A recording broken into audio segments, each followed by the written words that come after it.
প্রিয় দেশবাসী, দেশের একটা ক্রান্তি লগ্নে শোকাবহ অবস্থায় আপনাদের সামনে এসেছি।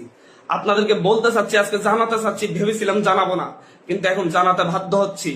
কারণ আপনারা জানেন, আপনাদেরকে বলতেছি, আজকে সকালবেলা মাহবুব যারা এমপি আমাদেরকে ফোন করে আমাদেরকে বলেন, মাননীয় প্রধানমন্ত্রী আপনাদের সাথে দেখা করতে চাই, গণভবন আসুন, আমাদের সাথে আলোচনা করুন, আপনাদের পরিবার সহ আসুন, বাবা মা সহ আসুন। আমরা প্রত্যাখ্যান করেছিলাম, বলেছি ওনার হাতে আমাদের ভাইদের রক্ত লেগে আছে, ওনাকে বলুন সেই হাত পরিষ্কার করতে, তারপর কেবল আমরা আসবো, তারপর আমরা তার সাথে কথা বলবো কিনা ভেবে দেখবো। আবারও বলতেছি, আজকে সকালবেলা তিনি আমাদেরকে প্রধানমন্ত্রী, রক্তখ্যাগো প্রধানমন্ত্রী আমাদেরকে আহ্বান করেছিলেন ওনার সাথে আলোচনা করার জন্য গণভবনে যেতে। আমরা বলেছিলাম, আমি আমার জায়গা থেকে বলেছি যে উনি বলেছিলেন আমার বাবা মা সহ যেন যাই। আমি বলেছি যে হচ্ছে ওনার হাতে আমার ভাইদের রক্ত লেগে আছে, ওনাকে বলুন সেই